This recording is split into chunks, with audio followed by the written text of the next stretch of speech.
datang kembali di kelompok 8 dengan saya M. Ilham Abdul Rahman dan juga anggota kelompok saya. Dengan Saya Adelia. saya Nurul Hidayati, dan saya Nadia Chamha. Video ini dibuat untuk melengkapi tugas UAS dari mata kuliah Studi Masyarakat Indonesia dengan tema Tantangan bonus demografi di Indonesia Emas atau Indonesia Emas. Selamat menyaksikan. bonus demografi adalah kondisi ketika jumlah penduduk usia produktif, yaitu sekitar usia 15-64 tahun, lebih banyak dibandingkan usia non-produktif seperti anak-anak dan atau lansia. Kondisi ini dianggap sebagai peluang besar bagi suatu negara karena tenaga kerja yang melimpah dapat meningkatkan pertumbuhan ekonomi, produktivitas, dan juga pembangunan jika dikelola dengan baik.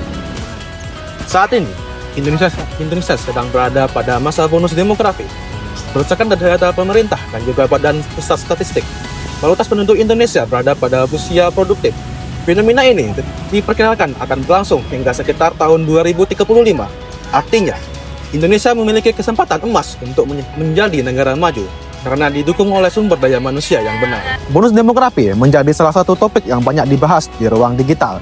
Dalam tugas ini, kelompok kami memilih YouTube sebagai sumber observasi untuk mengkaji berbagai macam pandangan mengenai masa depan Indonesia.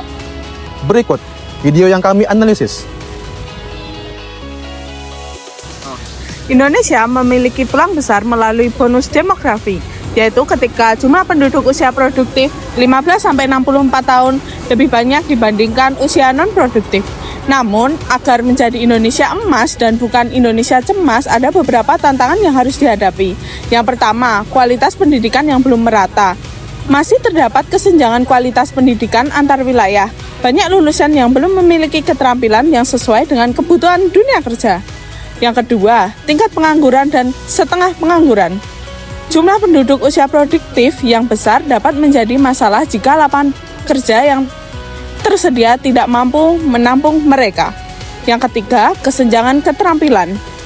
Perkembangan teknologi dan industri membutuhkan tenaga yang memiliki keterampilan khusus, sementara banyak tenaga kerja belum memiliki kompetisi yang dibutuhkan. Selanjutnya, perkembangan teknologi dan otomasi.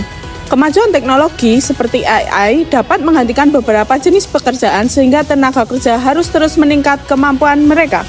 Yang kelima, masalah kesehatan dan gizi. Kualitas sumber daya manusia dipengaruhi oleh kondisi kesehatan. Masalah seperti stunting, gizi buruk, dan akses layanan kesehatan yang belum merata dapat menghambat produktivitas penduduk. Yang keenam, ketimpangan ekonomi dan sosial. Tidak semua masyarakat memiliki kesempatan yang sama untuk memperoleh pendidikan, pekerjaan, dan akses teknologi.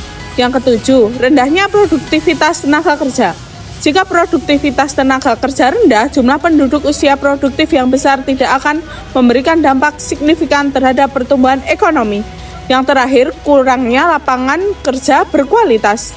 Bonus demografi membutuhkan penciptaan lapangan kerja yang tidak hanya banyak, tetapi juga mampu memberikan penghasilan yang layak dari kesempatan berkembang. Dalam menghadapi bonus demografi menuju Indonesia Emas 2045, pemerintah berupaya meningkatkan kualitas sumber daya manusia melalui pendidikan, kepelatihan keterampilan, layanan kesehatan, serta penciptaan lapangan kerja. Selain itu, pemerintah juga mengembangkan teknologi inovasi dan infrastruktur untuk mendukung produktivitas masyarakat. Sementara itu, masyarakat dapat berperan dengan meningkatkan pendidikan dan keterampilan, menjaga kesehatan, memanfaatkan teknologi secara positif, serta aktif berwirausaha dan berpartisipasi dalam pembangunan. Dengan kerjasama yang baik antara pemerintah dan masyarakat, bonus demografi dapat menjadi peluang besar untuk mewujudkan Indonesia yang maju, sejahtera, berdaya saing pada tahun 2045 yang akan mendatang. Baik, selanjutnya ada media sosial memiliki pengaruh yang sangat besar terhadap cara generasi muda memandang masa depan Indonesia. Pengaruh ini bisa bersifat positif maupun negatif, tergantung pada jenis informasi yang dikonsumsi dan cara penggunaan menyikapinya. Pengaruh positif yang pertama ada meningkatkan akses informasi. Generasi muda dapat dengan mudah memperoleh informasi tentang pendidikan, teknologi, ekonomi, lingkungan, dan kebijakan publik. Hal ini membantu mereka memahami tantangan dan peluang yang dihadapi Indonesia.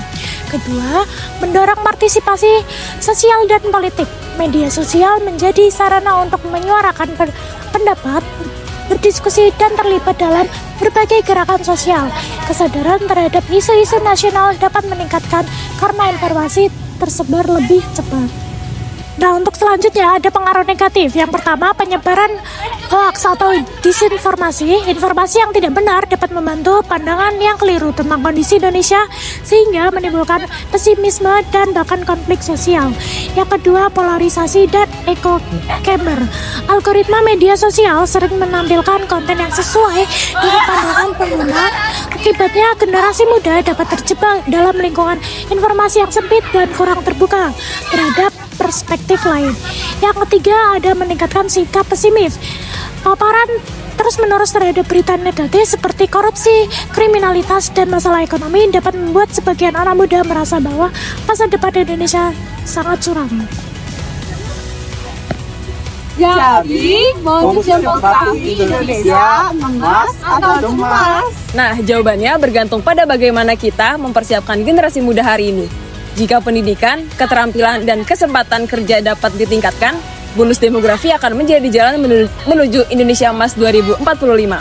Namun, jika berbagai tantangan tersebut tidak diatasi, bonus demografi dapat berubah menjadi sumber masalah sosial di masa depan.